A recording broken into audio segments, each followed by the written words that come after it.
इस वीडियो में हम बात करेंगे राइबोसोम्स के बारे में।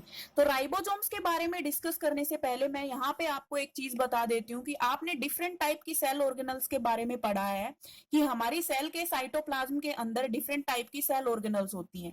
जितनी भी सेल ऑर्गेनल्स होती हैं मैं उनको तीन कैटेगरीज में मैं डिवाइड कर रही हूँ यहाँ पे। कुछ ऐसी सेल ऑर्गेनल्स होती हैं जो डबल मेम्ब्रेन से घिरी हुई होती हैं, डबल मेम्ब्रेन बाउंड होती हैं। कुछ ऐसी सेल मेम्ब्रेन्स होती हैं जो सिंगल मेम्ब्रेन से बाउंड होती हैं और कुछ ऐसी भी सेल ऑर्गेनल्स होती हैं जिनके बाहर किसी भी तरह की कोई मेम्ब्रेन नहीं होती। तो डिफरेंट सेल ऑर्गेनल्स को तीन कैटेगरीज में मैंने डिवाइड किया। तीनों के मैं आपको एग्जांपल्स बता दी हूँ। डबल मेम्ब्रेन से बाउंड जो सेल ऑर्गेनल्स होती हैं उसमें नाम आता है माइटोकॉन्ड्रिया का और प्लास्टिड्स का। इसके बारे में आप पढ़ चुके हैं। सिंगल मेम्ब्रेन से बाउंड जो सेल ऑर्गेनल्स होती हैं उसमें नाम आते हैं endoplasmic reticulum, Golgi body, lysosomes, vacuoles. इनके बारे में भी हम पढ़ चुके हैं।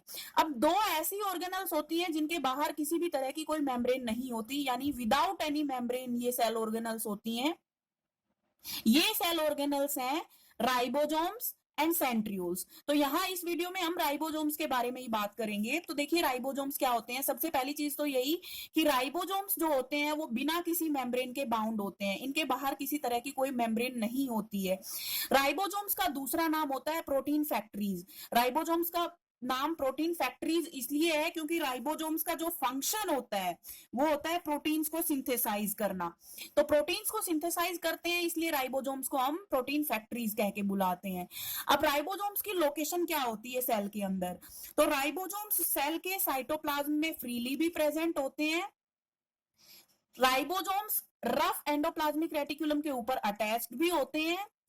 और राइबोसोम्स जो हैं, आपने माइटोकॉन्ड्रिया और प्लास्टिड्स के बारे में पढ़ लिया है। तो जब आपने माइटोकॉन्ड्रिया और प्लास्टिड्स के बारे में पढ़ा तब आपने देखा होगा कि माइटोकॉन्ड्रिया और प्लास्टिड्स के अंदर भी राइबोसोम्स होते हैं।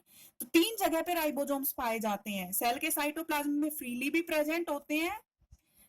एंडोप्लाज्मिक रेटिकुलम में जो रफ एंडोप्लाज्मिक रेटिकुलम है उसके सरफेस पे अटैच्ड भी हो सकते हैं। और माइटोकॉन्ड्रिया और प्लास्टिड्स के अंदर भी प्रेजेंट होते हैं। इसके बाद एक क्वेश्चन जनरली ये भी पूछ लिया जाता है कि राइबोसोम्स बनते कहाँ हैं, उनकी फॉर्मेशन, उनकी सिंथेसिस कहाँ होती है। तो राइबोसोम्स जो होते हैं वो न्यूक्लियोलस के अंदर बनते हैं। न्यूक्लियोलस क्या होता है ये हम जब हम न्यूक्लियस के बारे में पढ़ेंगे तब मैं आपको बताऊंगी। न्यूक्लियस के अंदर एक डार्क रीजन होता है जिसको हम न्यूक्लियोलस बोलते हैं। तो राइबोसोम्स की सिंथेसिस की जो साइट है वो न्यूक्लियोलस है। अब राइबोसोम्स बने किसके होते हैं। दो चीजें मिलके राइबोसोम्स बनाती हैं, प्रोटीन्स और राइबोसोमल आरएनए। तो राइबोसोमल आरएनए और प्रोटीन्स ये मिलके राइबोसोम्स बनाते हैं। यहाँ पे मैंने आपको राइबोसोम्स के बारे में कुछ चीजें बताई हैं। राइबोसोम्स बिना किसी मेम्ब्रेन के होते हैं। राइबोसोम्स को प्रोटीन फैक्ट्रीज कह के बुलाते हैं। राइबोसोम्स पाए कहाँ कहाँ जाते हैं सेल के अंदर।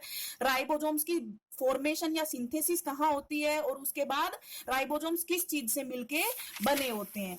इसके बाद राइबोसोम्स में देखिए एक जो राइबोसोम होता है उसमें दो सब यूनिट होती हैं, एक बड़ी सब यूनिट और एक छोटी सब यूनिट। और ये दोनों सब यूनिट्स एक दूसरे से दूर दूर होती हैं जब तक कि प्रोटीन सिंथेसिस नहीं होना होता।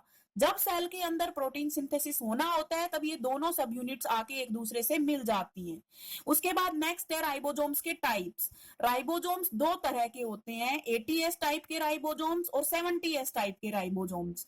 यहाँ पे एस मैंने जो पीछे लगाया है इस एस का मतलब समझिए क्या होता है।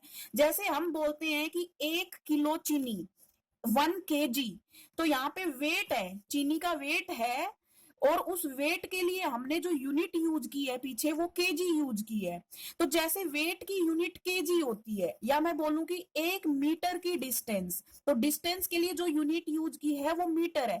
इसी तरह राइबोसोम्स की जो यूनिट होती है उस यूनिट को एस से डिनोट करते हैं। तो 80S टाइप के राइबोसोम्स, 70S टाइप के राइबोसोम्स। और एस को हम बोलेंगे स्वेडबर्ग्स यूनिट या सेडिमेंटेशन कोफिशिएंट। कई बार पूछा जाता है ये क्वेश्चन कि राइबोसोम्स को जब आप डिनोट करते हो तो जो पीछे एस लिखते हो उस एस का मतलब क्या होता है। तो यहाँ पे मैंने एस का मतलब बता दिया आपको, स्वेडबर्ग्स यूनिट या सेडिमेंटेशन कोफिशिएंट। तो दो टाइप के जो राइबोसोम्स हैं उनको समझिए अब आप। पहला यहाँ पे मैंने दिखाया है 80S टाइप का राइबोसोम्स। और मैंने कहा कि एक राइबोसोम में दो पार्ट होते हैं, एक बड़ी यूनिट एक छोटी यूनिट। तो 80S में देखिए जो बड़ी वाली सब यूनिट है वो है 60s की, 60s की, और छोटी सब यूनिट है वो है 40 सब एस की। तो 80s टाइप के राइबोसोम में जो दो सब यूनिट्स हैं वो है 60s और 40s। अब यहाँ पे ये कंफ्यूज नहीं होना है, कुछ बच्चे कहते हैं कि 60 प्लस 40 तो 100 हो जाता है, तो आपको इनको ऐड नहीं करना है, ये बस यूनिट्स के नाम है। बड़ी सब यूनिट 60s की है, छोटी सब यूनिट 40s की है, इनको ऐड नहीं करना है आपको। दूसरी तरफ देखिए 70s टाइप के राइबोसोम्स को देखिए, 70s टाइप के राइबोसोम्स में जो बड़ी सब यूनिट है वो 50s है, छोटी सब यूनिट है वो 30s है। यहां भी आपको इनको ऐड नहीं करना है। कुछ बच्चे कंफ्यूज हो जाते हैं कि 50 और 30 तो 80 हो गए, तो आपने तो इसको 70s लिखा हुआ है। आपको इनको ऐड नहीं करना है, ये सब यूनिट्स के सिर्फ नाम है। ठीक है, तो ये दो तरह के राइबोसोम्स मैंने यहाँ पे बता दिए। अब क्वेश्चन आता है कि ये राइबोसोम्स, दो तरह के राइबोसोम्स कहाँ कहाँ देखने को मिलते हैं।